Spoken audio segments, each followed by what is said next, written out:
ओम गुरुर्ब्रह्मा गुरुर्विष्णु गुरुर्देव महेश्वरः गुरुर्साक्षात् परम ब्रह्म तस्मै श्री गुरुवे नमः। रामायण में एक प्रसंग है। राज अभिषेक अयोध्या में हुआ। फिर राम को राजा बनने का अवध धन्य हो गया। भगवान राम राजा बने, अवध धन्य हो गया। चारों ओर अद्भुत उत्सव मनाया गया। भगवान राम महल में बैठे हैं, सारा राज कुटुंब बैठा है। उसी समय राम ने कौशल्या माँ को भरत के सामने कहा कि माँ, मैं राजा बन गया हूँ, इसलिए छोटों को कुछ देना चाहिए। भरत को कहो कि मुझसे कुछ मांग करे। भरत जी खड़े हुए और अभिषेक के खुशी में बोले कि मैं क्या मांगू आपसे। भरत के आंखों में आंसू आ गए। हाथ जोड़ करके बोलते हैं, ये अर्थ न धर्म न काम रुचि, गति न चाहूं निर्वाण, जन्म जन्म रति राम पद, यह वरदान नयन। कहते मुझे कुछ नहीं चाहिए, केवल आपके चरण में प्रेम बढ़ता रहे, जन्म जन्म, एक जन्म नहीं, प्रत्येक जन्म में आपके चरणों में प्रेम बढ़ता रहे। भरत की पत्नी मांडवी आई। राम ने कहा, मांडवी बोलो, आपको क्या दूं? मांडवी ने कहा, जे रघुकुल में पुत्र वधू बनने का सौभाग्य मुझे मिला, अब मांगने की क्या जरूरत है, इससे बढ़ के क्या होगा, अब हमें कोई इच्छा है ही नहीं। लक्ष्मण जी आए, उनसे भी यही सवाल किया। लक्ष्मण बोले, महाराज क्या मांग? बचपन से साथ रहते आए हैं, इसी तरह जीवन पर्यंत आप हमें साथ रखना, भाईचारा बनी रहे, कभी अलग मत करना। उर्मिला जी को मांगने को कहा तो उन्होंने कहा कि महाराज, मैं यही मांगता हूँ, जो कैसी भी परिस्थितियां आवे, मेरा धैर्य बना रहे, मैं अधैर्य न हो, मेरी स्थिति मजबूत हो। फिर शत्रुघ्न जी को मांगने को कहा तो भरत जी की चरण सेवा मांगी। कहता मुझे कुछ नहीं चाहिए, भाई भरत की सेवा चाहिए, इनकी चरणों में लगे रहूं। अब शत्रुघ्न की धर्म पत्नी श्रुतकीर्ति मांगने आई तो राम ने कहा, बेटी श्रुतकीर्ति मांगो, क्या दूं? श्रुतकीर्ति के आंख में आंसू आ गए।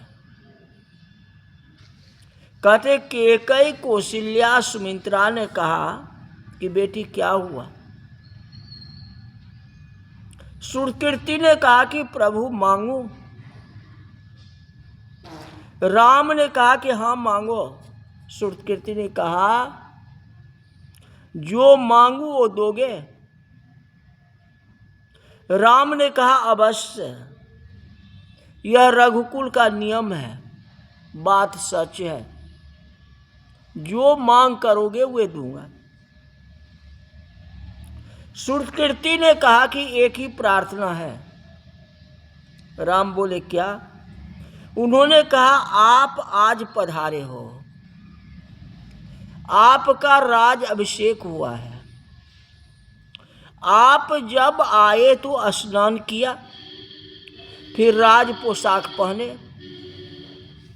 कहते प्रभु, 14 वर्ष के बलकल जो उतारे हैं, 14 वर्ष के जो बलकल उतारे हैं वे, और फिर राज पोशाकें पहनी, ये बलकल मुझे दे दो। जो वस्त्र आपने उतारे हैं वह बलकल वस्त्र मुझे दे दो। आपके बलकल चाहिए प्रभु, आपकी बलकल। राम ने कहा व्यंग करती हो, हंसी करते हो क्या? सुरती कहा नहीं प्रभु, व्यंग नहीं करता, हकीकत है। रघुकुल में आने के बाद हमने जाना जो राजनीति में ऐसा नियम है कि चौथे अवस्था में राजा को बन जाना पड़ता है। यही राजनीतिक है। चौथे पन जाइए नृप कानन, ये रामचरितमानस का सूत्र है महाराज। रघुकुल में अपवाद है। रघुकुल में कब किसको वनवास आए किसी को पता नहीं। यहाँ तो जवानी में वनवास आया है। ये कुल राजनीति से अलग है। कहते महाराज अब जो सुख आया हो उसमें हम भूल न जाए। कल यदि वनवास का अवसर आया तो हम वे बलकल देकर के त्याग और समर्पण के सिद्धांत को भूल न जाएं। बस इसलिए मुझे बलकल दे दो। भगवान राम श्रुतकीर्ति जी को बलकल देते हैं। यही मूल कथा है, सोचने वाली बात का। इस शब्द की ये मान्यता है कि सामने फीके पड़ते हैं। माने इस शब्द की ये महानता के सामने फीके पड़ते हैं। इसीलिए लगता है ये अन्याय हुआ, अच्छा नहीं हुआ। मतलब जुबा अवस्था में किसी को वनवास देना ये तो अन्याय की बात थी ना। हाँ, ये अच्छा नहीं हुआ था। कई लोग कुछ न कुछ निकालते ही रहते हैं। लोगों को तो सवाल ही पूछना है। कुछ लोग रामायण में यह क्यों है, ऐसा क्यों हुआ, किस कारण से हुआ, खोज निकालने वाले हैं। एक प्रश्न खास पूछते हैं, राम ने सीता का त्याग किया। एक तो युवावस्था में 14 वर्ष का वनवास, सीता जी साथ में, कष्टदायक जीवन। फिर क्या होता? राम ने सीता का त्याग किया, यह राम की भूल थी। यदि आप रामायण कहते हैं इसका खुलासा कर। राम ने सीता को गर्भावस्था में क्यों त्याग किया? कितनी बड़ी भूल की।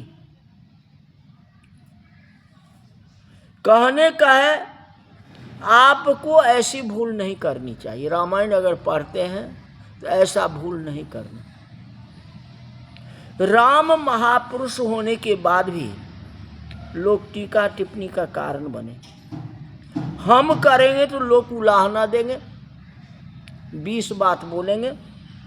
बिना विचारे रामायण देखे तर्क सवाल नहीं करें, अर्थ को अनर्थ नहीं बनावे। अब राम को 14 वर्ष वनवास क्यों हुआ, क्यों दिया गया? सीता को गर्भावस्था में वनवास क्यों दी गई? ये टीका टिप्पणी न करें। तुलसीदास जी ने राजा जनक के परिवार का वंदना करते हैं। जिसको राम में गूढ़ स्नेह है। तुलसीदास जी ने विचार किया, जिस व्यक्ति को राम के चरणों में गूढ़ स्नेह है उसको ज्यादा वर्णन नहीं करना चाहिए। किसी के गुप्त वस्तु को प्रदर्शित करना संत को अच्छा नहीं लगता है। अपने आप वह प्रकट हो जाए वो अलग बात है, परंतु संत किसी के गुप्त बात को प्रकट न करें और करना भी नहीं चाहिए। जनक ने अपने योग को भोग में छुपाया है, अपने योग को भोग में छिपाया। ये महापुरुष धन्य है। बाहर से वह गृहस्थी लगते हैं, पत्नी परिवार मंत्री प्रजा वैभवपूर्ण दृष्टि सब कुछ है। उनके जीवन में जनक जी के गृहस्थी जीवन था, लेकिन भीतर से वे क्या थे? तो योगी थे, आत्मा उसका योगी जैसे। भोग में योग को छुपाया था। अब उनके विपरीत हम योग से भोग छुपाते हैं, इसलिए हम देही हैं। राजा जनक विदेही थे, योगियों ने उनसे दीक्षा ली थी, इसलिए परिवार सहित तुलसी जी पहली वंदना जनक के चरणों में करते हैं। भगवान श्री कृष्ण को अर्जुन के समक्ष राजा जनक का दृष्टांत देना पड़ता है। गीता का महात्म कहने के बाद उन्होंने कहा कि जनक जैसा योगी मेरी स्थिति को समझता है। उस महान राजर्षि ने योग में भोग को छुपाया था, इसलिए अपना परिवार में रहो, अपना परिवार का मेंटेनेंस करो, परिवार का पालन पोषण करो, जीवन योगी जैसे रखो, राजा जनक जैसे। आत्मा को परमात्मा से मिलन करो, ये आत्मा परमात्मा के साथ है, परमात्मा को प्राप्ति करने के लिए कोशिश करो। अपना परिवार भी देखो, कोई आपत्ति नहीं है, परिवार को देखते हुए लेकिन संकल्प रखे, उद्देश्य रखे कि हमें परमात्मा से मिलना, और ऐसे करेंगे तो बेड़ा पार हो जाएगा। तो बनो तो राजा जनक जैसा। आगे हनुमान जी की वंदना। प्रणबहु पब, अच्छा, उससे पहले भरत जी की वंदना अलग से करते हैं। अभी तो राज अभिषेक वाली कहानी बताई थी आपको, अब जो है पहले सर्वप्रथम भरत जी की वंदना करते हैं। बंदो प्रथम भरत जी के चरना, जासु नेम व्रत जाए न बरना, राम चरण पंकज मन जासो, लोबोध मधुपई बत जाए न पासो। संत भरत के चरण कमलों में पहली बार वंदना करते हैं।